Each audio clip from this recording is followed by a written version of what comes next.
There is a paradox in history.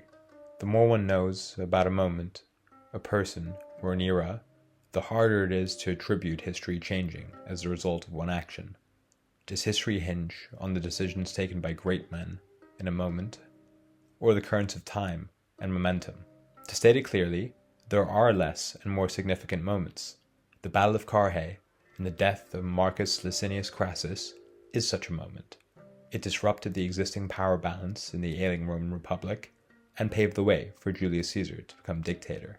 It would also usher in what would eventually become the Roman Empire.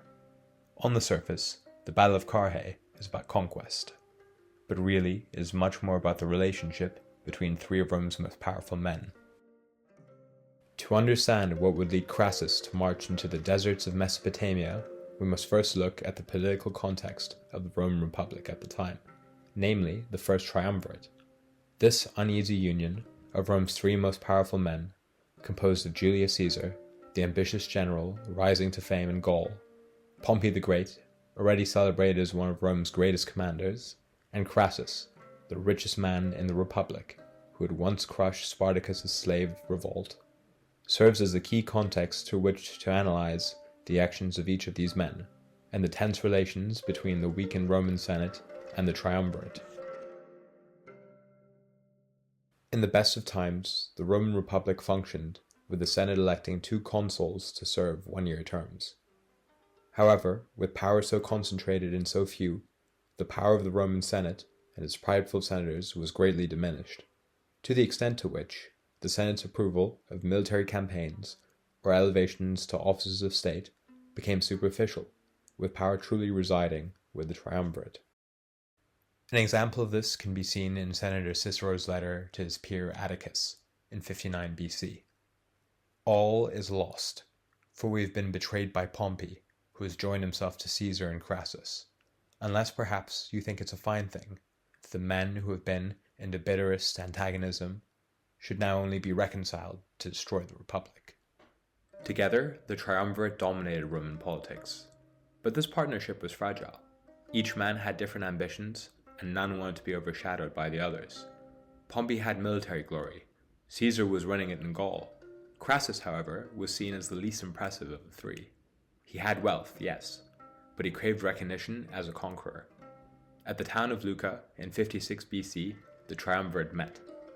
In many ways, this resembled the meeting at Yalta between Stalin, Churchill, and Roosevelt.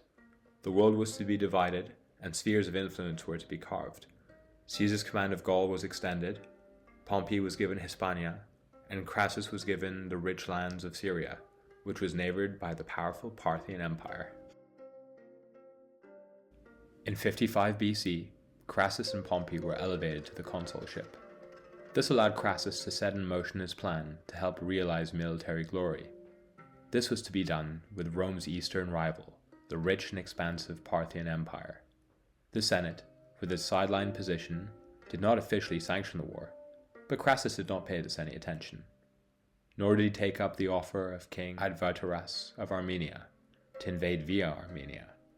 Instead, he marched his 7 legions and cavalry, numbering around 40,000, across the arid Mesopotamian desert in search of the Parthians. Rome had waged war in these lands before, with great results, against Pontus and against the Armenians who were now subjugated and made to be an ally. Crassus was also joined by his son Publius, a decorated commander who had earned praise in Gaul under Caesar. The campaign had some early successes, such as taking the strategic river fort of Inchnay, located near Carrhae. However, Crassus's desire to meet his enemy in a decisive battle only drew the Roman soldiers further and further into hostile territory. It is said by contemporary sources that Crassus's supposed ally, the Arab chieftain Ariamenes, had led him off course, away from water and supplies, and straight into the heart of the desert. When the Parthians finally appeared under their general Serena, it was not an army of equals, but a force designed to destroy the Roman way of war itself. The deadly mounted cavalry of the Parthian cataphract, with their lances thundering across the open plains, crashed into the formation of the Romans. Hour after hour, these skirmishes, only interrupted by the raining down of arrows off of horseback, wore down the morale of the invading army. Sensing both the desperation of the situation and an opportunity for Crassus, he dispatched his son Publius to flank the Parthians with what remained of the cavalry. These would be the final moments shared between father and son. The pursuit of the fleeing Parthians was a trap. Publius and his men would be routed and surrounded. Plutarch gives the following account. Publius, declaring that no death could have such terror for him as to make him desert those who were perishing on his account, ordered them to save their own lives, and bade them farewell. Then he himself, being unable to use his hand, which had been pierced through with an arrow, presented his side to his shield-bearer, and ordered him to strike home with a sword. The Parthians would ride along the Roman lines, displaying Publius's head on a spear. This psychological blow sounded the end of Rome's hope of turning the tides of battle, which had now morphed from slaughter to humiliation. Despondent over his son's death, and with the troops nearing mutiny, Crassus summoned what stoic resolve remained and elected to meet the Parthians, to salvage what little remained of Roman life on the desert expanse. Sources differ as to what happened next. As the two parties discussed terms, violence once again broke out. The richest man in Rome, 1,000 miles away from home and the politics which had consumed him, was killed in a brawl.